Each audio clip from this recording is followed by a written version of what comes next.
My guest today is Logan Freeman, ex-NFL and now founder of a growing commercial real estate platform and managing broker at MWC Advisors. He's closed over $350 million in deals across several asset classes in real estate. He is a top voice on LinkedIn with over 30,000 followers, and now is applying AI to commercial real estate in a practical and tactical way. But what I'm really excited to unpack here is the mindset, the systems, and how Logan plays the long game across business, health, and family.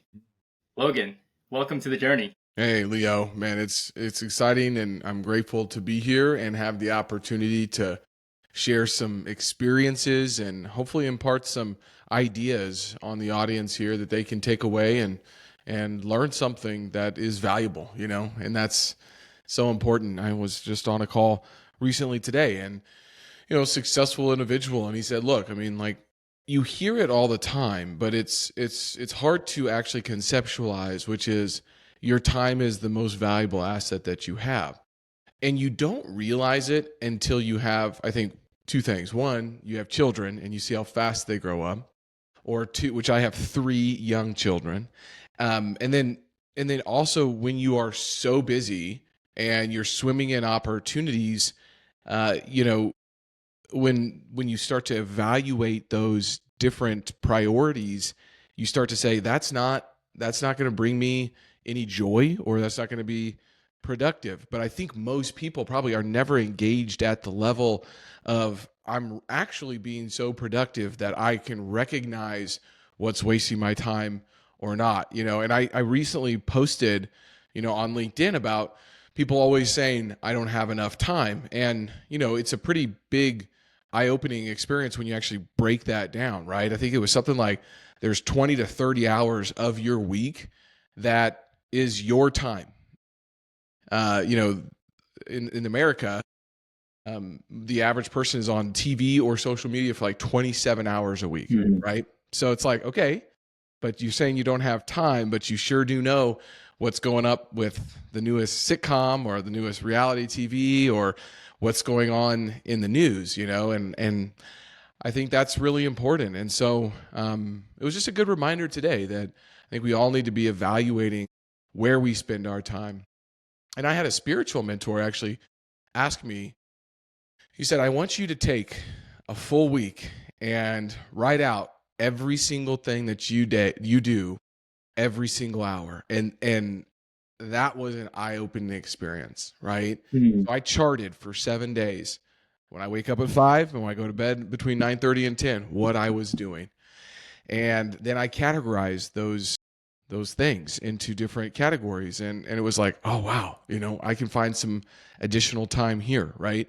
Prime example would be like, I was doing these 1.5 to 2 hour long workouts, and I'm like, yeah, that feels good. And I feel like I'm being successful in that journey, but like, what is the marginal benefit of working out that much versus cutting that down to 45 minutes to an hour? And I did.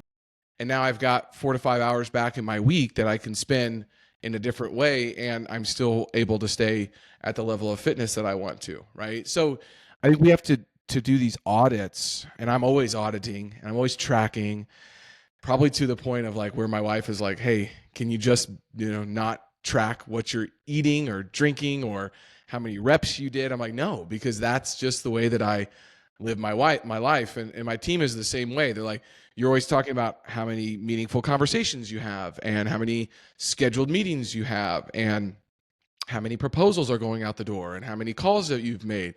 I'm like, well, yeah, because I think in a previous life, I was probably an engineer, right? Like everything looks to me in life like an equation. And if there's different variables, so if you do X plus Y, you get to Z, right? And so I'm always on this investigative journey of trying to figure out what's the best optimized formula for success in that area, which has also led me to where I am now, which is a whole lot more surrender and letting go, because you can't control everything. So anyways, those are just some interesting thoughts that I've had just recently that I thought I'd share. I love it. I love it. And I can't wait to dive into that. So just taking a half step back here, after the intro, would you mind just sharing briefly a little bit more context on yourself, your background, just so the audience can get to know you a little better before we dig into the rest of it? Yeah, so I am from Jefferson City, Missouri, which many people don't know, but is the capital of Missouri. Small town. Went to college in Warrensburg. I always identified as an athlete, and going a step back further, my dad is one of 13 brothers and sisters from a one-bedroom house on a tobacco farm as a full Native American in North Carolina. And so, and my mom's just from Jefferson City, and she's been there her whole life and worked as a nurse for 40 years. She was able to retire here recently. So I definitely don't come from this idea of, either manifestation or working on personal and, professional development on a regular basis. But what I did see early on in my life was my mom working 2 jobs to keep food on the table because my dad struggles with money, with drugs, with alcohol. And I lost my dad to that battle 10 years ago. And that's really when a light switch went off in my head to say, okay, we are the accumulation of the decisions and the actions that we take. So if that's to be true, which is from Think and Grow Rich, by the way, Napoleon Hill, if that's to be true, then we have to understand, what we're doing on a regular basis. But here's the cool part. That I'm actually went back and read that book, and now I'm reading The Missing Secret, which is kind of the sequel to that, not by Napoleon Hill, but a guy that has studied that book, I think, more than anyone. And he said, 95% of our daily thoughts and actions are actually subconscious, and 60 to 70,000 thoughts per day are from the past. And so you start to see why people are continuing to live in these repeated cycles of anxiety or depression or stress, right? Because the moment you wake up, you're probably grabbing this thing right here, right? And I'm showing my phone for all the listeners. And so it's like there's an outside input coming in. Well, let's just take this away, 25, 35 years ago. We don't have devices. We're waking up. What are we doing? We're looking at the sunrise, right? We're seeing, we're getting outside. We're moving our bodies. You take it back even further. We have to hunt for our food, right? We have to survive on a regular basis. Well, we live in a great time right now where we're not all necessarily trying to hunt for food and just survive. However, these devices are putting this idea of survival in our mind on a regular basis. So we're operating out of this space of survival, not creation, right? And so I said all of that to just make the point that, like, Carol Dweck wrote the book Mindset, where she talked about the growth mindset and the fixed mindset. Where I came from was much more of a fixed mindset, right? What I have developed myself into is this growth mindset. But I think it did happen just from seeing my mom work so hard. And so when I was 14 years old, I got a job. I was baling hay in Missouri, hot summers, and I was washing dishes and floors at a catering business. And I started making $5.15 an hour, right? And just working your tail off. I knew there was a better way, and thank the good Lord that he did give me a brain that is able and willing and a good body. And so I've got some good genes. And so I've been able to develop my mindset and my physical, health into a place of optimization, right? Or working towards that. Okay. So I worked hard, got a college scholarship, played football, was drafted, or I was picked up as an undrafted free agent, went out to the Raiders camp, was cut from their team, had the opportunity to continue on with the 49ers. I said no. And I went back to school to finish my master's degree. In 6 months, I lost 120 pounds. I was making 265 cold calls a day because I needed a job to pay for school and I needed some business experience. So I finished that area up in my life, and I had gotten a job as the youngest franchise consultant that Jimmy John's had ever hired. So I've got a job. I'm getting ready to go to school, or getting ready to take this new job and graduate school. And that's when my father passed away. So these big decision points and turning points in my life, I had some mentors kind of look at me and say, hey, there's an opportunity here for you to do 2 things. You can go down the same path that you just saw, or you can do something different. And so that's when I really dove back into my faith and understanding that, but also, what's my purpose, right? Like, what am I doing here? And so I did that, as well as, I started to have Zig Ziglar and Brian Tracy and Jim Rohn and Tony Robbins in my headsets, right? And so that really started to change kind of the way that I was thinking, because in my master's program, I was always wanting for more. I was like, why am I learning statistical regression analysis when I need to be understanding what true business is? How do you communicate? How do you market? How do you, do commerce, right? And that's from real world experiences. I took a couple jobs in Kansas City, kept hitting some glass ceilings. And in 2017, I had a 6-figure sales job and no kids at the time. And I was fired. And so that was a big waking up point for me again, which is kind of when I said, look, no longer am I going to be working for someone else. I need to be able to go create my own financial future and learn and enjoy what I am doing on a regular basis. That has led me into real estate ownership, real estate brokerage, real estate development, real estate consulting. I'm obsessed with LinkedIn and optimizing my social reach because of reading Naval Ravikant's thoughts on leverage. How do I get more outputs from the inputs that I'm putting in through people, technology, media, and capital? I'm always thinking about that.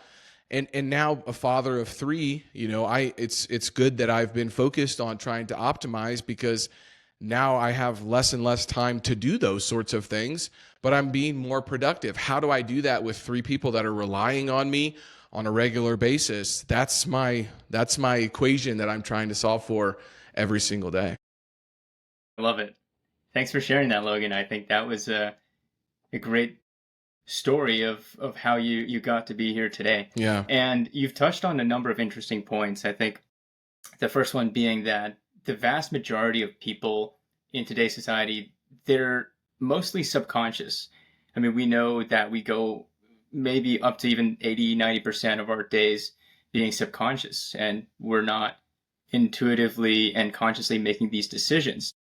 So you say about accountability, and a lot of people, they'll say that they don't have time to do certain things. Meanwhile, you ask them to pull up their screen time on their phone and they're embarrassed to do so because they know exactly where that time is.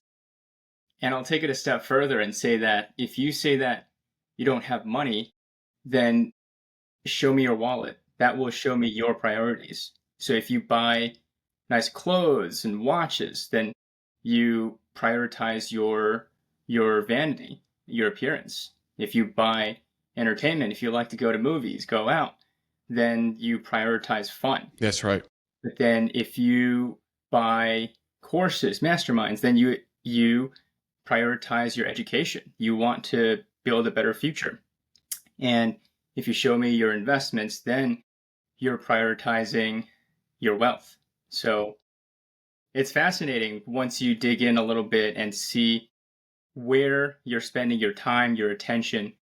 And, they say time is money, and that's because time brings your attention and attention brings money. So it's all connected. Yeah. I mean, dude, we all have 168 hours a week. So let's break that down, right? If you sleep 8 hours a night, that's 56 hours.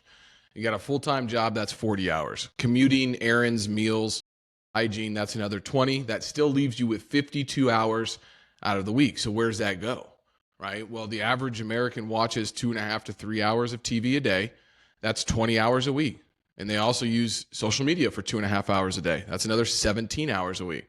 So if you combine those two, you've got 35 to 40 hours. That's nearly a full work week, right? So like, what are you doing with that time? The hardest part for me is like when people reach out and say, where do I get started? I say, well, can you run a mile? And they say, what do you mean? I said, can you run a mile without stopping? Why does that matter on how I'm doing professionally? Because if your energy level is low, that's going to show up in every area of your life. If you've got to be at work at 8 and you're waking up at 7, you're automatically in a rush. That's not a good way to start, right? So physical health is a great way to start. It's what Bedros Keuilian calls the gateway drug. It's the gateway drug to everything else. If you aren't worried about your heart or your stomach or your weight or something along those lines, and you have energy to move, then that opens your mind to expand. What's the next thing I can go focus on? Maybe it's your mental health. Okay, that's a great place to be. You know, I can talk to you about Dr. Joe Dispenza and Dr. Peter Doty and Andrew Huberman for hours because I watched that content and then I implement ice baths and saunas and meditations and all of these different things. And I'm like a little country boy from Jefferson City, Missouri over here manifesting every single day, right? Why? Because I'm trying to get my heart and my mind in coherence so I can show up on a regular basis. So it starts with that energy, you know, that's the zest for life that I think you have to have. So that's a question that I always ask folks is like, can you run a mile? Can you lift your body weight? Can you do a push-up? Can you do a pull-up? Let's start there. Let's start there. Why, Logan? Well, because then once that's taken care of, you're going to start feeling better. You're going to have more energy. You're going to be vibrant and you're ready to take on the next activity, right? So I think that's the gateway drug that a lot of people need to focus on. And it's like, man, I mean, let's just get right to it. I mean, everybody loves alcohol and I get it. Trust me. I love a good cocktail. I love making cocktails. It's fun. It's a lot, but it's poison. It's poison. And it's been proven to be your body literally transforms that into acetaldehyde in your body, which is a poison. And so, 9-12 months ago, I stopped really drinking and then your skin looks better and then your energy levels are higher. So there's just like some of these things that are simple, but many people aren't willing to do it. So it's like Zig Ziglar said way back when, he said, what's the difference between price and cost, right? So price is what you pay. Cost is what you have to pay over time, right? So like, for example, if you go buy a cheap thing off of Amazon and you knew you probably should have bought the name brand or the right one, and it comes and it's plastic and it breaks the next day, you have to buy another one. Versus if you bought the metal thing and it still works 6 months, 6 years down the road, there's one-time cost to that versus the price that you've had to pay over time. Think about that with your mind and your body, and you can start to expand into these new dimensions and new areas of growth. And I think that's what this life is all about, is truly about not necessarily achievement, but it is about growth and becoming the best version of yourself. And that's why, my holding company for 9 years has been Live Free Investments. I'm trying to help people think differently so they can live free in hopes at some point that enough people get that mentality where we can change the world. I mean, we are in such unique times where it's the best time to live and it's the worst time to live because, and it just depends on who you ask, right? And we have everything at our disposal. I mean, I've heard people say, I don't want to do laundry. I'd rather buy more shirts off of Amazon and they'll be here today than I have to go do my laundry, right? Like that's a tough predicament to be in when you can truly do that for like $6 and have new t-shirts, right? Delivered to your door because everything's instant gratification.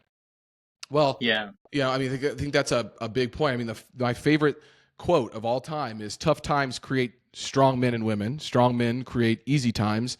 Easy times create weak men and women, and weak men and women create tough times, right?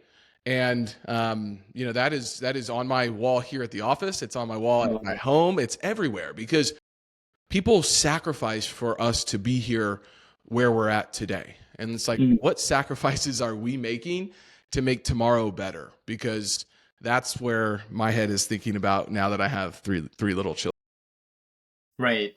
And I think the overarching theme I'm hearing from what you're saying is accountability. Yes. I think nowadays it's easier than ever to cede your control over your reality. You can blame, I don't know, genetics, the government, capitalism, whatever, for the situation that you're in. But it seems like from your story so far, you said, okay, I am where I am. It doesn't matter why, but I want to get out of it. Mm-hmm. And you did. You took action. You asked yourself, how do I get out of it? And you found sources. You found mentors that are giving you advice, not one-on-one, but even just listening to what they say. I think people underestimate the ability for yourself to grow out of a situation because they figure they must need some sort of guidance. They need someone to carry them. No, just read books, listen to videos. And nowadays there's so many sources of power to you. All you have to do is just be open to it. And I was thinking this morning that nowadays, because of social media, because of the amount of content there is online everywhere, it's become very hard for just regular people to sit with their thoughts. Yes. Meanwhile, that is exactly what you need to creatively think of how you get out of your situation. And thus, they continue their cycle. They're bored, they can't sit with boredom, they bring out their phones, and their creative juices are just not running. And then they wonder why they're in the same place after 5-10 years. Well, the reality is that they're just doing the same thing over and over and wishing for something different to happen. Yes. And that will never happen. That's exactly right. That's exactly right, Leo. And I'll tell you, the most respected people in my circles and the folks that I work with are immigrants to this country. And they have worked hard to get here because it's better for them here. And then once they get here with literally nothing, they build something from the ground up and they hold on to it and they work hard for that. And that is a mentality that we need to kind of get back to, and it goes all back to, understanding, what you do in real estate as well. Like people are like, how do I break into real estate? I'm like, well, let's break this down to an equation. You have to have knowledge, you have to have some experience, but you can't get the experience without taking action. So it's knowledge, experience, and action all kind of combined into one. And so get yourself around people who are living lives and doing what you want to do. Because if you're, they always say you catch what you're close to, right? You catch what you're close to. If you're close to 4 or 5 people doing real estate, operating, they're healthy, you're probably going to, and you're around 4 of them, you're probably going to be the 5th. But if you're around 4 people that are drinking, they're smoking, they're eating fast food, and they're watching TV, you're going to probably be the 5th. And that is a hard reality, right? But like, that is your choice to make, and I'm trying not to segment folks. I understand people come from different backgrounds and trying to break cycles. I totally get that. I understand that completely. But remember that my dad was from a 1-bedroom house on a tobacco farm as a full Native American. And I decided to not, do that. Right now, I still think I have that farming in my blood, because one of my dreams is to have a regenerative farm and be able to donate all of the food to food banks. It's just something that I really want to do. But long story short, like, that starts and stems with a thought. If we go back to Napoleon Hill and even stepping it back a little bit more, we've moved from information asymmetry, where information was, in certain people's hands, to information parity, where if you're looking for a house online, you probably have the same information that an agent does. You can find it. It's readily available. To now, information overload. And we are stimulated so much that we don't know what to do with it. So the opportunity is to create clarity. And that's what I try to do in the real estate world, is create clarity for people. Hey, I can get online and I can find this market report, but then this one says something different. What's actually going on the ground? Well, here's the clarity for you to make a better informed decision. And I'm trying to utilize technology and artificial intelligence to create and visualize the data in a different way so people can conceptualize and understand it. Because if you think about ChatGPT, it does a great job doing research. It does a great job writing, but it might pull some false things in there, so be careful with that. But if you use deep research and stuff, it's using links, right? And you can get a bunch of information, but then it just gives you a word salad that's 9 pages long. Well, now I'm taking that word salad and I'm putting it into a presentation through gamma.app that allows me to then take 9 pages of text, overlay that, because people are overstimulated, so they're not going to read that. So then you take it and you put it into a document that has 8 slides and bullet points and pictures. And they're like, ooh, this is awesome. Like, this looks really cool. And now that is being so much more well received. I have hundreds of use cases of how I've utilized this year to help influence people, because they are now reading the information that I was sharing.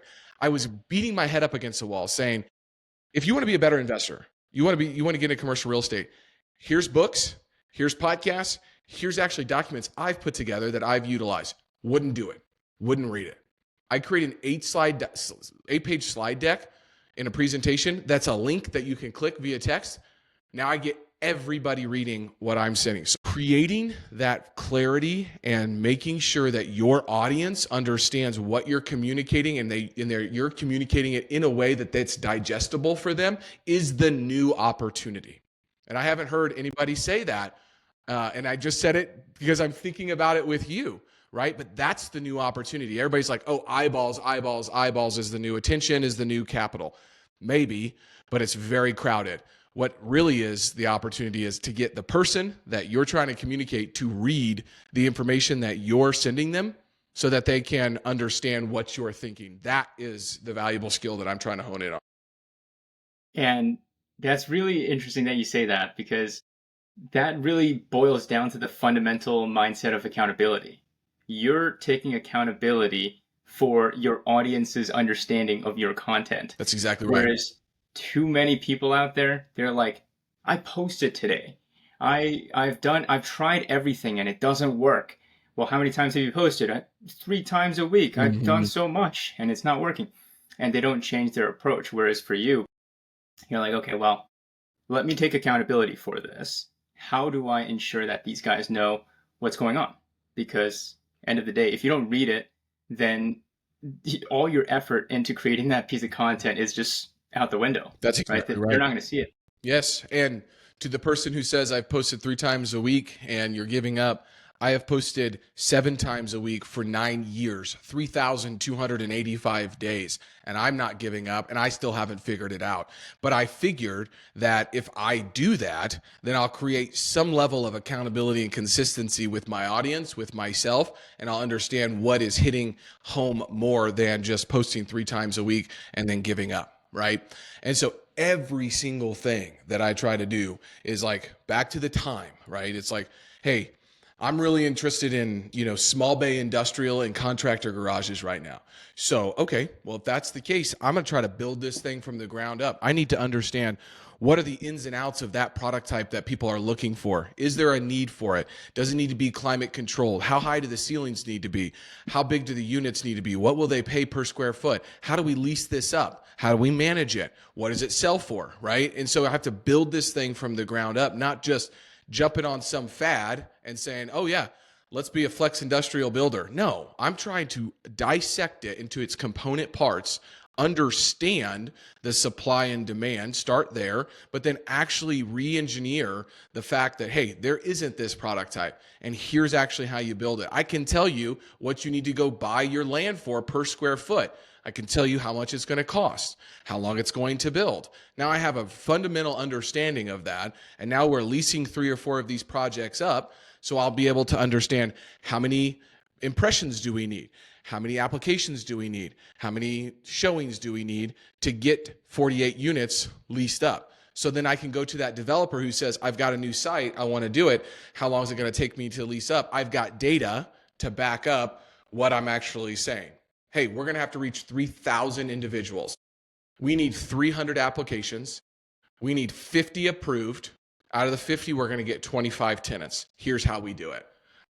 Again, creating that clarity, right? So that is the common theme with me, is trying to understand, 1, is this something I should spend my time on and prioritize? 2, how do we create clarity around it? Well, you have to reverse engineer, break it down to its component parts, and then start to reconstruct it. So how do you break something down to the parts? Is it do you have a framework? I mean, I know you've had experience in so many different areas of life, from the NFL to family.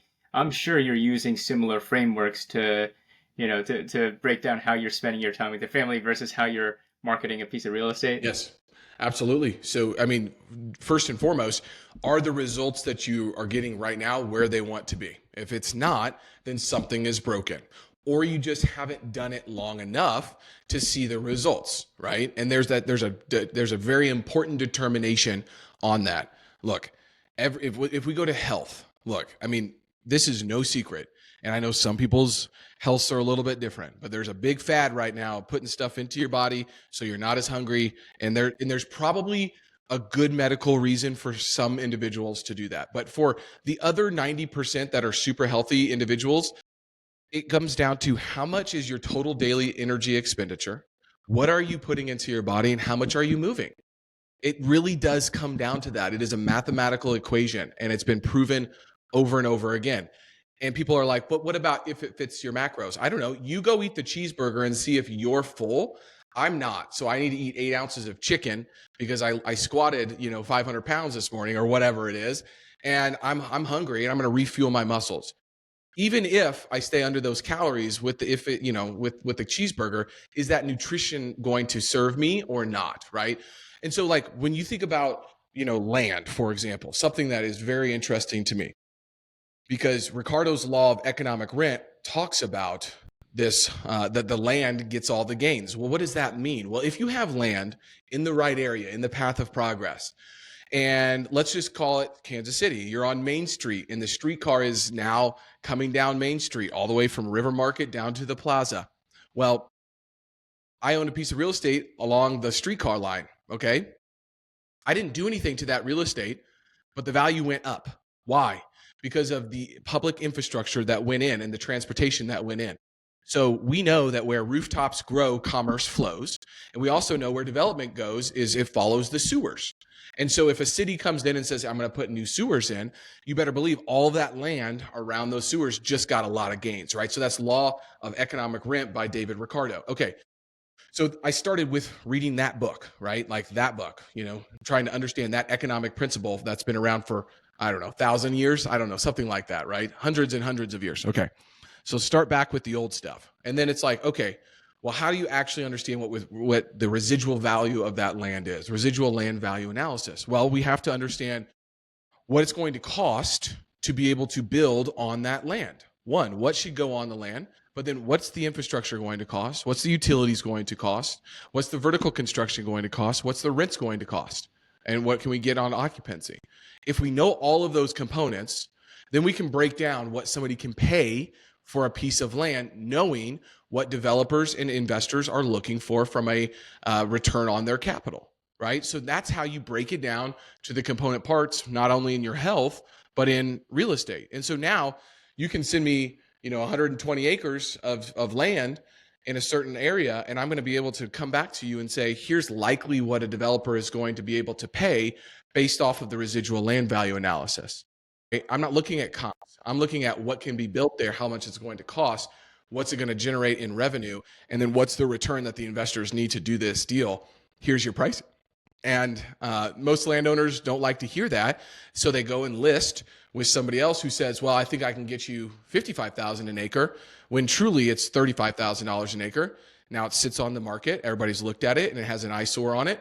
And they call me back and say, hey, do you want to take this listing? And I'm like, no, because everybody else is going to see that, something's wrong with this land. So you need to take it off the market for 6 months. We need to create a compelling story, and we need to bring that back to market at the right price. So that's how I kind of think about this from my personal life and on the real estate side, and a couple examples I think that kind of help break that down. I love it. So it seems like everything boils down to a numbers game. I mean, you can math your way through pretty much most of the things in life, right? Whether it's your health, it's calories in versus calories out. If you boil it down to the simplest point, when it's a piece of land, it's okay, what's the residual value, and how much attention do you need? When it's your family, it's like, okay, what kind of time do they need, and how do I spend it with them? So I want to bring it over to the family side too. So obviously, like work-wise, it's very logical how someone can succeed. I mean, just you with an athlete's mentality, it's a volume game. You just have to go to the gym and pump out your reps, and then you'll get there. You'll grow your muscles. But how do you grow your muscles on the family side? I mean, you're juggling a wife, 3 kids, job, investments, all that. Coaching soccer, you name it, birthday parties. Okay, so there are variables that you can break this down into. Now, some of them are less tangible, okay, right? So like it is going to be more of a feeling, right? Okay, but you're going to get feedback from the people that you're around. When you show up, are they excited to see you? Are your kids running towards you? Are they asking you to get off your phone? I have 2 tips. If you're a father, you're a mother, your wife, you're a husband, whatever. is when you are with your friends and your family, you put this in a different room. And I know it's going to feel awkward, and you're going to want to look at it, and you're going to want to find it, and it's going to be your comfort. And when nobody's talking and there's this silence and you're going to feel like you need to check something, don't. Put it away. And you'll start to create this presence around you. And people are going to say, you just really understand me. Why? Because your attention is not going into a device, right? And you're actually present. Being truly present in the moment is a lost skill and a lost art. Okay, that's number one. Number two, trade your expectations for appreciations. Trade your expectations for appreciations. I come Tony home, Robbins. It's 5:00. We got soccer at 6. My wife is running late. I thought she had dinner taken care of. Now she doesn't. I expected all of these things to be done. The kids don't have their cleats on. They don't have their jerseys on. What the heck, right? I come into that with all of these expectations instead of walking in with the perspective of, I'm going to appreciate my wife is home safe because she got in a car wreck earlier this week and it was super scary, right? That's a true thing that happened to me this week. So I'm going to appreciate that everyone's here. They're healthy. They're doing okay. I'm going to appreciate that we have food in the refrigerator. I'm going to appreciate that the kids can go to soccer and they're not in a wheelchair. So that's a completely different mindset, right? So two things, true presence. The second one, trading expectations for appreciations. This takes a long journey, and the only way to get there is journaling, in my opinion, is writing things down. And this is also a lost art, but the Remarkable, which is a tablet that I have right here, it completely changed the game for me. I was averse to writing things on a tablet for so long, but now I have all of my notes, all of everything in my Remarkable. It's with me 24/7 almost, because if I have thoughts or I need to go and write something down, instead of just blurting it out, I may go write for 5 to 10 minutes. Let me get my thoughts collected, right? There's an old story that Honest Abraham Lincoln, used to write these letters to his adversaries, and he would hand those letters over to his wife, and his wife would put them in a drawer, and she never sent them because she knew when he was upset, and they never got sent. So like the thing being is like the idea being is that you can always tell someone you hate them tomorrow. And so if you have that feeling coming on, go write something down. Go take a walk before you start to actually formulate your response, right? And so I think those are my main things, is being able to slow down, be present, trade my expectations for appreciations, and ensure that I'm writing down what I'm feeling. Because all these thoughts that come into your brain, they turn into emotions and feelings, right? Well, we don't control a lot of those inputs that come into our systems, okay? But we can control the story that we're telling ourselves between stimulus and response. There's a stimulus, then there's a story that we're telling ourselves about that, and then there's the response. Most people go from stimulus to response in less than a second. You just cut me off in this lane, and now I'm really upset about you, and I'm going to rear end you. Well, how do we know that that person doesn't have somebody in the next seat to them having a heart attack and they're trying to get to the emergency room? We don't, right? And I feel like the older I get and the more experienced I get, which I'm not experienced at all, the less I know. I mean, it's wild. There's been 5 or 6 times over the last 2 weeks that I thought, professionally and personally, like that I knew something or something was going to go into one direction, and it went the complete opposite direction. And it was the opposite direction that I wanted it to go. But if I would have made a response to that stimulus early on, it wouldn't have gone that way, right? So there's a pause that you need to be able to get. And I think that's really important in your personal relationships and with your family. And that takes a lot of self-mastery and a lot of self-work every single day, But that's my 2 cents on it. Oh, 100%. I mean, I think a lot of society nowadays, they just assume that they can logic their way out of things, and that, there's a lot of book knowledge being used, put it that way. But we forget that we're human beings, and that we have a mind, body, and a spirit, not just a mind. So people neglect their health, and they wonder why they don't do as well. and they neglect their relationships, and then they figure like, why am I suffering? Why do I not feel happy? But what you said is that you pay conscious attention to where your heart is, where your relationship is, and you try your best to dictate where your attention goes. So you do that by putting your phone in another room.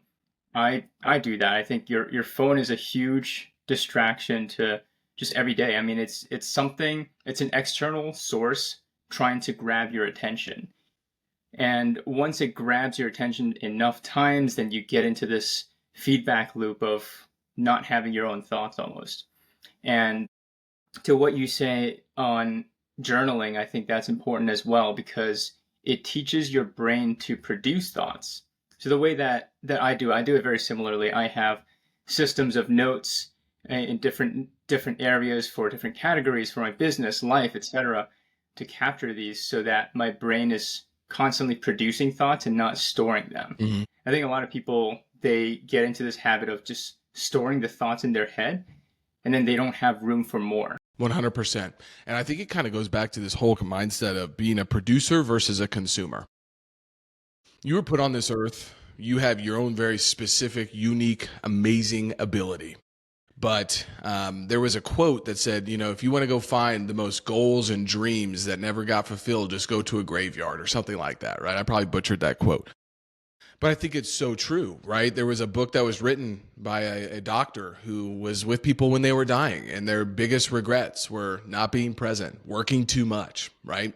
And, you know, I think that's really, really important to kind of remember.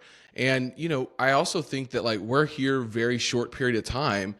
We should try to enjoy and find things that bring us fulfillment instead of, you know, always, beating our head up against the wall and living in a life of desperation, you know. And I think that's important to be mindful of. Easier said than done, but you have to be willing to sort of do this work, right? And I think that's kind of like this other idea of like, if you were to like look at all of the successful people that you would maybe just say were successful.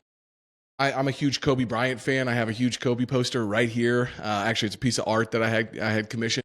Anyways, Kobe's right here, right? And I was in Los Angeles when his helicopter went down. It was crazy. I was up on a mountain hiking. Came down off the mountain, everybody's crying. I'm like, what's going on? Well, Kobe Bryant just died. What? You know, I mean, I've read his books. I know Tim Grover, his mental coach and his trainer. Not personally, but I don't think there's anyone else on this planet that has probably adopted his mentality as much as I have. I've read the books hundreds of times. I've written newsletters. There's 50 videos about it. I mean, all of it. His book, Relentless, Good to Great, and Winning is just, it's a game changer, right? And he gives an unabashed view of what that takes. I mean, the first 30 to 45 minutes of Kobe's practices were exercising his fingers. We're exercising his fingers. So the fundamentals. Let's go back even farther. John Wooden, the most successful basketball coach of all time, 12 championships with UCLA. Had, Kareem Abdul-Jabbar, first day of practice. Hey, Kareem, come here. Here's how to put your socks on so you don't get blisters. What? Here's how you put your socks on. Here's how you tie your shoes so you don't get blisters, so you're not sidelined.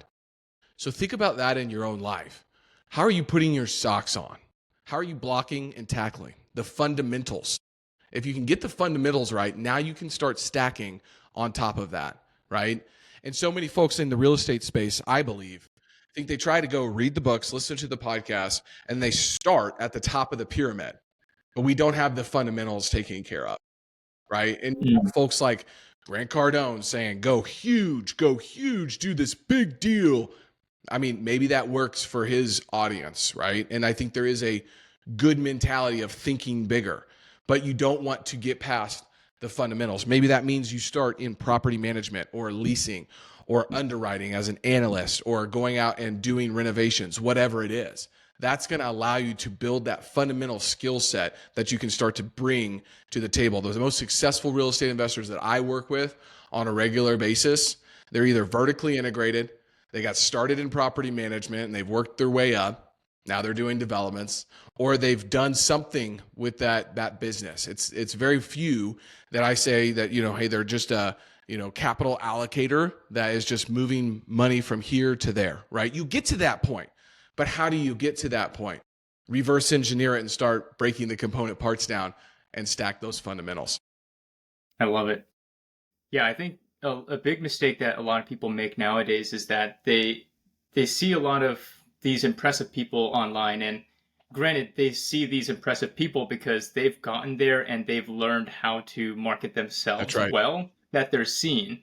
So people have this false expectation that these guys are cut from a different cloth. I can never achieve that. Then, they don't believe that they can achieve it, but everything could be broken down into its component parts. You could work your way backwards and build starting from your foundations.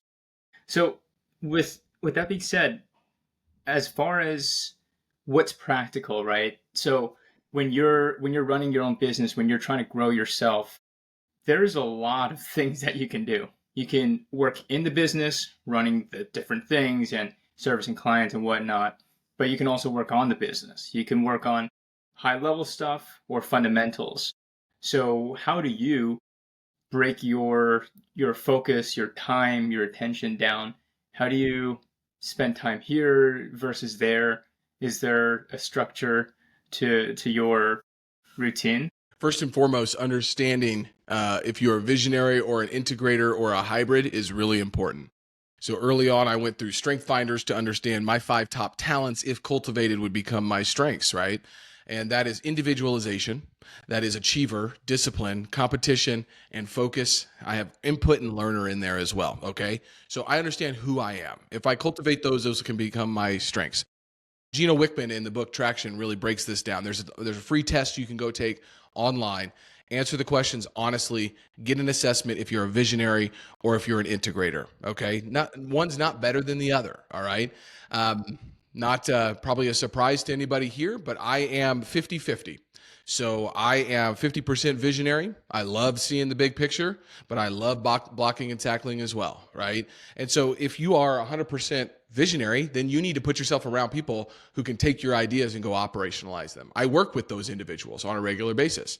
I think my unique skill set and superpower is the fact that I can see the big picture, and then I'm actually able to understand the component parts and actually go reverse engineer those to make it happen, because I want to see results. I don't want to be on a whiteboard just whiteboarding out and then just leave and then nothing happens, right? So understanding what your skill set is really important. So for me, I have to play both sides, right? Because I get fulfillment on those things. And I also have a team. And so I need to be able to understand what are the component parts that go into the work that they are doing, right? But where's my time best spent? Well, my time best spent is going and building the relationships, winning the business, bringing a team member along that can execute that business, ensuring that process is going the right route, and continue on to move to the next one. Well, why? Because at the last 7 to 8, 9 years, I've been building those relationships. So for a new broker or a new developer, a new investor coming in, I'm able to facilitate relationships, which is highly important for them to get opportunities. But then I have the ability to teach them how to understand how to work those opportunities, and then they have to be willing to go do the work. So, it's a constant audit on my time to say, hey, am I doing work that is high value? And the way that I look at this is I have a worksheet that basically breaks down, okay, is this task, is it a $10,000 an hour task? Is it a $1,000 an hour task? Is it $100 an hour, or is it $10 an hour? I eliminate, automate, or delegate almost everything that's under the $1,000 an hour task, right? I'm not to the point where I'm only doing $10,000 an hour tasks. That's the goal. Right? But, there's 3 levels of leadership and delegation. There's objective, here's what to do, here's when to do it. There's subjective, hey, I need this done. You get it done the way that you want. And then there's leadership that says, hey, this project is starting, you're going to be involved and you're running with it, right? And each person that you deal with, you have to manage a little bit differently, right? And with yourself, you have to deal with yourself differently for different tasks. So it's an audit. It's understanding where that time is. And then it's a look back to say, the last 90 days, here were my 3 rocks. Here's what I tried to do for my leading indicators, right? what results were created, what did we get accomplished, and then filling in those gaps and seeing where it broke down. And it's just what Ray Dalio talks about in his book, Principles. He has a 5-step process. You got goals and dreams, you work on them, you fail, then you do it all over again. And it's like this spiral upwards, right? It's not this straight line track, it's a spiral upwards. And that's the way that I try to approach this thing every single day. I love it. I think when you look at someone successful, you start from their mindset and you sort of understand how they perceive the inputs and outputs, so the stimulus and the response to life. So it's been really interesting hearing about how your intentionality is, how your accountability is, and really just overwhelming volume. Yeah. Right? A lot of people underestimate the volume required for success. That's right. But so with that being said, do you have some wrapping thoughts, and also how can people connect with you and stay connected? Yeah, well, I'm active on LinkedIn every single day. Mr. Kansas City, Logan Freeman on LinkedIn. Definitely give me a follow over there. I have a newsletter that I'm putting out all of our market reports on and everything that we've got going on the business side. My closing thoughts would be like, look, I've said a lot today, and it might feel overwhelming. But John Wooden also said, be quick, but don't get in a hurry. Be quick, but don't get in a hurry. There's a book that he wrote called The Pyramid of Success, and he breaks down all of the different skills and fundamentals from a base level all the way up to the top, right? And you can start to work on every single one of those things. Know yourself, know what your value is, understand that you have a unique voice that you need to find, and that you have a unique skill set that you need to understand so you can cultivate that on a regular basis. A lot of people say, hey, only work on your strengths. Well, that's okay advice, I suppose. You can do that when you get to a certain point. But if you have a lot of weaknesses, and those weaknesses are fundamentals that you see on John Wooden's Pyramid of Success, I'd start on strengthening those a little bit. Now, there's a difference between a weakness with, industriousness, which is hard work and work ethic, versus, financial analysis, right? Like if you're not a numbers person, then find somebody who is, if you're a communicator, right? I'm not telling you to just go study statistical regression analysis for 9 months. But what I am telling you is understand who you are, what your unique talents are, so you can cultivate those and then find that sweet spot, right? Where you find this sweet spot of where your best talents are, would intersect with what you love to do. And then now you will start to really operate in this zone that is called flow on a regular basis. And that's what I would hope everybody takes away from this episode. I love it. Thank you so much for coming on, Logan. Thanks for having me, Leo. You bet.